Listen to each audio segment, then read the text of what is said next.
اليزيدية فرقة نشأت سنة 132 هجريا إثر انهيار الدولة الأموية.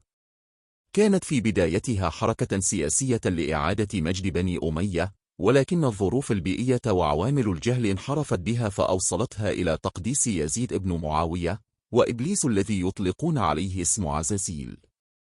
عندما انهارت الدولة الأموية في معركة الزاب الكبرى شمال العراق سنة 132 هجريا، هرب الأمير إبراهيم ابن حرب ابن خالد بن يزيد إلى شمال العراق، وجمع فلول الأمويين داعيا إلى أحقية يزيد في الخلافة والولاية، وأنه السفياني المنتظر الذي سيعود إلى الأرض ليملأها عدلا كما ملئت جورا. ويرجع سبب اختيارهم لمنطقة الأكراد ملجأ لهم، لأن مروان الثاني الذي سقطت في عهده الدولة الأموية كانت من الأكراد. عدي بن مسافر كان في مقدمة الهاربين من السلطة العباسية، فقد رحل من لبنان إلى الحكارية في كردستان، وينتهي نسبه إلى مروان بن الحكم، ولقبه شرف الدين أبو الفضائل. لقي الشيخ عبد القادر الجيلاني وأخذ عنه التصوف، وتوفي بعد حياة مدتها 90 سنة، ودفن في لالش في منطقة الشيخان في العراق. صخر ابن صخر ابن مسافر المعروف بالشيخ أبو البركات رافق عمه عديا وكان خليفته، ولما مات دفن بجانب قبر عمه في لالش. عدي بن أبي البركات الملقب بأبي المفاخر توفي سنة 615 هجريا، وخلفه ابنه شمس الدين أبو محمد المعروف بالشيخ حسن. على يديه انحرفت الطائفة اليزيدية من حب عدي ويزيد ابن مسافر إلى تقديسهما وإبليس. بعد ذلك أصبح تاريخهم غامضا بسبب المعارك بينهم وبين المغول والسلاجقة والفاطميين. ظهر خلال ذلك الشيخ زين الدين أبو المحاسن الذي يرتقي بنسبه إلى شقيق أبي البركات. عين أميرا لليزيدية على الشام، ثم اعتقله الملك سيف الدولة بعد أن أصبح خطرا لكثرة مؤيديه، ومات في سجنه. جاء بعده ابنه الشيخ عز الدين، وكان مقره في الشام، ولقب بلقب أمير الأمراء، وأراد أن يقوم بثورة أموية فقبض عليه ومات في سجنه أيضا. استمرت دعوتهم في اضطهاد من الحكام، وبقيت منطقة الشيخان في العراق محط أنظار اليزيديين، وكان كتمان السر من أهم ما تميزت به هذه الفرقة. استطاع آخر رئيس للطائفة الأمير بايزيد الأموي أن يحصل على ترخيص بافتتاح مكتب للدعوة اليزيدية في بغداد سنة 1969 بهدف إحياء عروبة الطائفة الأموية اليزيدية، ووسيلتهم إلى ذلك نشر الدعوة القومية مدعمة بالحقائق الروحية والزمنية، وشعارهم عرب أموي القومية يزيدي العقيدة. وآخر رئيس لهم هو الأمير تحسين ابن سعد أمير الشيخان، ونستطيع أن نجمل القول بأن الحركة قد مرت بعدة أدوار. الدور الأول حركة أموية سياسية تتبلور في حب يزيد بن معاوية. الدور الثاني تحول الحركة إلى طريقة عدوية أيام الشيخ عدي بن مسافر الأموي.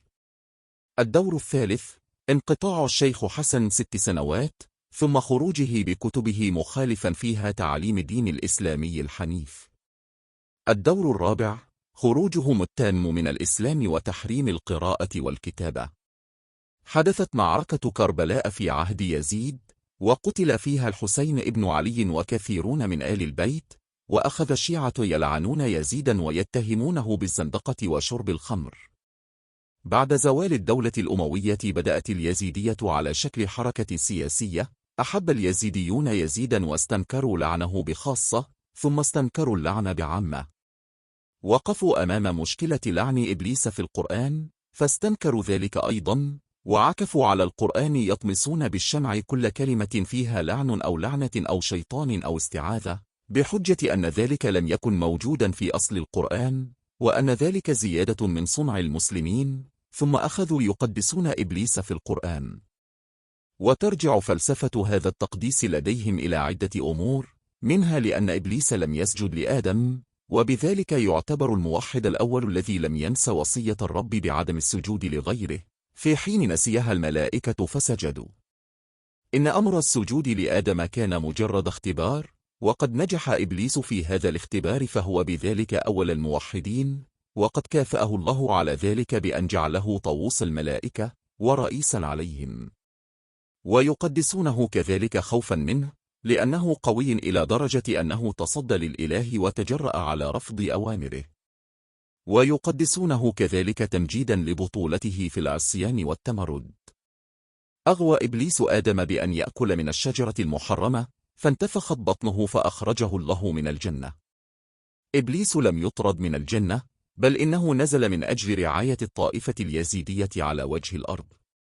جرهم اعتبار إبليس طاووس الملائكة إلى تقديس تمثال طاووس من النحاس على شكل ديك بحجم الكف، وهم يطوفون بهذا التمثال على القرى لجمع الأموال. وادي لالش في العراق مكان مقدس، يقع وسط جبال شاهقة تسمى بيت عذري، مكسوة بأشجار من البلوط والجوز. المرجة في وادي لالش تعتبر بقعة مقدسة، واسمها مأخوذ من مرج الشام، والجزء الشرقي منها فيه جبل عرفات ونبع زمزم.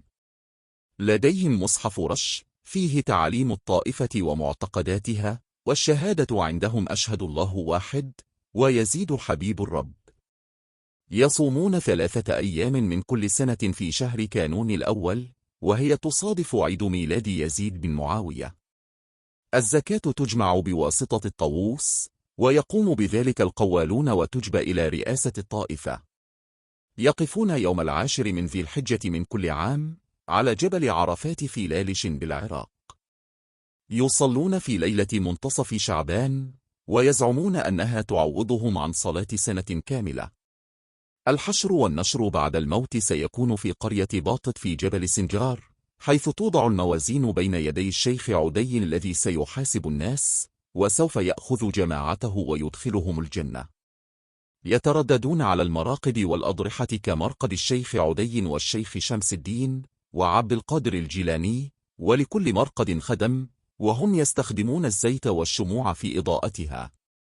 يحرمون التزاوج بين الطبقات، ويجوز لليزيدي أن يعدد في الزواج إلى 6 زوجات. الزواج يكون عن طريق خطف العروس من قبل العريس، ثم يأتي الأهل لتسوية الأمر. يحرمون اللون الأزرق لأنه من أبرز ألوان الطاووس، ويحرمون أكل الخس والملفوف والقرع والفاصوليا ولحوم الديك ولحوم الدجاج والسمك والغزلان ولحم الخنزير. يحرمون حلق الشارب، بل يرسلونه طويلا وبشكل ملحوظ. إذا رسمت دائرة على الأرض حول اليزيدي، فإنه لا يخرج من هذه الدائرة حتى تمحو قسما منها، اعتقادا منه بأن الشيطان هو الذي أمرك بذلك. يحرمون القراءة والكتابة تحريما دينيا، لأنهم يعتمدون على علم الصدر. لديهم كتابان مقدسان، الجلوة الذي يتحدث عن صفات الإله ووصاياه، ومصحف رش الذي يتحدث عن خلق الكون والملائكة وتاريخ نشوء اليزيدية. يعتقدون أن الرجل الذي يحتضن ولد اليزيدي أثناء ختانه يصبح أخا لأم هذا الصغير، وعلى الزوج أن يحميه ويدافع عنه حتى الموت. اليزيدي يدعو متوجها نحو الشمس عند شروقها وعند غروبها، ثم يضرب الأرض ويعفر بها وجهه، وله دعاء قبل النوم. لهم أعياد خاصة كعيد رأس السنة الميلادية وعيد المربعانية وعيد القربان وعيد الجماعة وعيد يزيد وعيد خضر. ولهم ليلة تسمى الليلة السوداء، حيث يطفئون الأنوار ويستحلون فيها المحارم والخمور. يقولون في كتبهم: أطيعوا وأصغوا إلى خدامي بما يلقنونكم، ولا تبيحوا به أمام الأجانب كاليهود والنصارى وأهل الإسلام، لأنهم لا يدرون ماهيته، ولا تعطوهم من كتبكم لئلا يغيروها عليكم وأنتم لا تعلمون.